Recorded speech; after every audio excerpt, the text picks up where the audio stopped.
These 5 players you want to avoid in your 2026 fantasy drafts. I'm going to start us off with PCA. Pete Crow-Armstrong probably had one of the most elite starts to his campaign. I mean, his first, what was it, 4 months were awesome. I mean, right before the All-Star break, you couldn't really say that there was a lot better outfielders than him. He was awesome. And then he proceeded to just swing at absolutely everything up in the zone.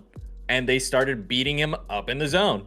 Yep. So that's one of the reasons I think it's something that they can fix, but I'm gonna be wary of it when I'm drafting and make sure that I don't pick him up for that reason, because I don't believe that he's actually gonna take strikeouts out of his equation going into this next year. Yeah, and I think maybe down the line in his career he'll have that. It's so hard to just go from being a guy who swings at everything and making contact your whole life. He was probably growing up swinging at everything, college hitting everything, high school hitting everything. He didn't go to college, but just swinging at everything and hitting it because the pitches weren't that great. And in that first, he had stints in the earlier 2023 and 24, but not many games.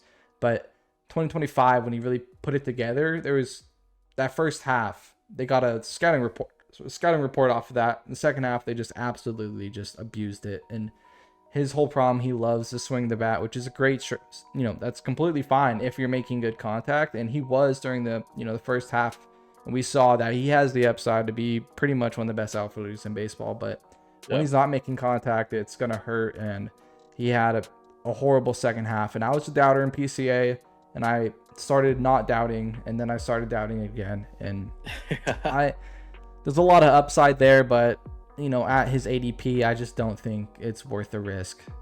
100%. I think there's more value elsewhere where you won't be risking the volatility. For sure. And I'm gonna move into a shortstop that I was really high on and believed in, and I kind of had a down year, dealt with some injuries, but that's Gunnar Henderson of the Baltimore Orioles. When his home run rate is high and he's hitting the ball hard, he's a great player. His home run rate in both 2023 and 2024 was sitting right around that 5% mark, which is pretty damn elite. And he was playing good, was rookie of the year, had MVP votes, was a sure all-star, and all of that in those years. This last year, his home run rate was only 2.5%, and that's not hitting the ball hard. His batting average dipped. Everything dipped across the whole board. Yes, he did play in less games, but if that is dipping, I'm a little weary that people are starting to figure it out. The whole Orioles had a whole down year as a team. Maybe you want to buy in the fact that the Orioles have a better offense now with some of the people they picked up, like Alonso and Ward. But sitting where he is in the draft, right around that first or second round, I'm not taking him over a lot of those guys that are technically ranked below him at the moment. He's right around pick 14 at the moment. You have people like Kyle Tucker, Lindor, Caminero, Kurtz, Guerrero, Churio. I'm taking all those guys over Henderson easily. And 100%. Now, if he somehow drops the 4th, 5th, 6th round, sure, take him. But if he's around there and you got to pick, I would definitely look elsewhere. Yeah, I think there's just that top 20 is so stacked in terms of points with the players. You just are not going to take Gunnar Henderson over Yordan Alvarez coming into a healthy year. That's just not a situation where you're going to do. I don't think Gunnar is going to have I think he can have a decently better season, but not much better. Not something where I want to draft him in the first 2 rounds. Sure. I think that's somebody that's good to keep away from, and I'm going to feed you guys another one. I think this one might be a little biased because I am a Dodgers fan, and Jackson Merrill, he is honestly, I think he's really dope. He's really cool, especially when he burst onto the scene. He was awesome. This last year, he battled a couple key injuries, and hamstring ankle injuries are just never really injuries that you want to see on a player, just because those are nagging injuries that will keep coming back every year.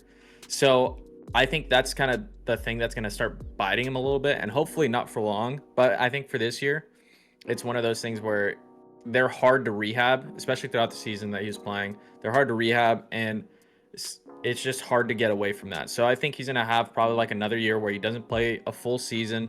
And I mean, usually where he's going, people are so high on him because of his rookie season that he can really go back to. Like I think he has the stuff to go back to it, but I think going into this year, just kind of stay away from him, especially in the early rounds. If you see him obviously really late, take him. It's not going to hurt you in the later parts of the draft. So you can take him in the later parts, but I would avoid him really early for sure. For sure. And I was a buyer of Jackson Merrill last year, and that definitely kicked me in the ass. Well, it started out great. I was like, oh my God. Yeah. Like he's like, this is why I drafted him so high. Fortunately, dealt with a lot of injuries, came back, was never really the same even when he was on the field after that. And, you know, I just think there's same thing with Gunnar Henderson, great baseball player. Just there's better people in that area who I'm willing to take, invest this draft capital in, and I would definitely try to move my pick elsewhere. 100%. This and my next guy is someone who's gonna kind of fit that same theme is Bryce Harper. I'm a little worried right now. You know, he had some great years recently, like 2 years ago, 2024. He had a pretty good year, and then the year before that, and the year before that wasn't that great, and then last year wasn't that great. In terms of Bryce Harper, in terms of the name value that Bryce Harper brings, right now he's right around pick 30, and there's a first baseman right below him is Matt Olson, and I would take him easily. Rafael Devers, I would take him easily over Bryce Harper. And it's not a knock that Bryce Harper won't have a good year. I think there's people in that area who are going to be a lot better, even at the same position he is, and even a little bit down there. And I'm just worried he's going to hit that age gap. I don't want to say it because I do love my guy Trout, but I am worried this is Bryce Harper's Trout years incoming. And just going to unfortunately start falling off a cliff. See, this is where it starts getting sad for us when it's like the guys that we grew up watching are just kind of slowly not like fall. They're falling off kind of gracefully, but it's one of those things where you start seeing that they're not like Superman. They're just gonna be turning into these regular players where we're like, well, hopefully he gets like another. Actually, he doesn't even have a ring. Hopefully he gets a ring before he retires. Oh yeah, he does. With the no, he didn't get. But no, he left. He left. He went before that. Yeah. Yeah, he went to the Phillies right before that. Yeah.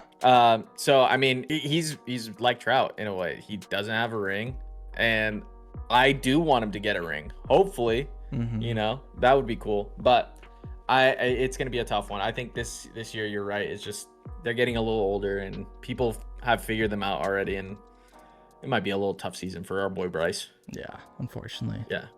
And so feeding into this last guy who just got traded to the Rangers, but Brandon Nimmo, he is leaving such an elite offense that I think it's just tough to make up for that, because I think a lot of people are saying that he could feed back into his leadoff role, which I don't think that's a great move for him, just because obviously the run potential kind of ends there just because they don't have as stacked of a team as the Mets. And I just don't think he's really getting on base like he used to. So I think he's gonna have like kind of like a fall off year. He had a decent year last year, and I think he's just gonna keep kind of trundling down. And it's somebody that you definitely don't want to pick up anywhere in the first like 150 picks, I would say. Like you don't want him anywhere in there.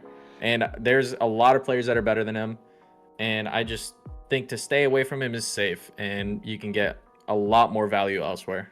For sure. I definitely agree with that. And he left one of the better offenses that got significantly better to an offense that's not good. Good offense, you're going to get more opportunity. That's kind of the name of the game. Same thing with all fantasy sports. And it's actually really funny, like the whole fallout between the Mets and him and Lindor. I don't know if you're familiar with it. It was like a whole political thing and all this beef that him and Lindor had. And that pretty much led to Nimmo and McNeil getting traded away pretty much. So I didn't know that. It's a deep story. Yeah, it's pretty cool. Someone on like the New York Mets media wrote it. I can't think of the name, but definitely check it out if you haven't yet. But Nimmo's a good player, consistent player, kind of tapering off at the moment, and I just don't see it getting better than what it was with the Mets now with the Rangers. And he's at the age of 33, so it's kind of just gonna be that year where he's gonna fall off. I think so. Think of it like Michael Jordan in a Wizards jersey, just not the same anymore. Just fading away. These are 5 people you need to avoid in your drafts. They're not terrible baseball players. Well, the main story around a lot of these guys is just around the range they're getting drafted. There's people you can do better on. And don't waste your 100%. draft picks. Don't invest your early draft capital on these guys like a Henderson or and just end up biting yourself in the ass, because you look back at the draft recap and you're like, wow, instead of Gunnar Henderson, I could have took Junior Caminero right there, and had the third fantasy player in the league or whatever it is. So Yeah. definitely avoid these guys. Or 94% of you guys who watch these videos are not subscribed, so definitely hit that subscribe button to win your fantasy league and get all the best fantasy content on YouTube. Thank you guys so much for watching. We will catch you in the next one.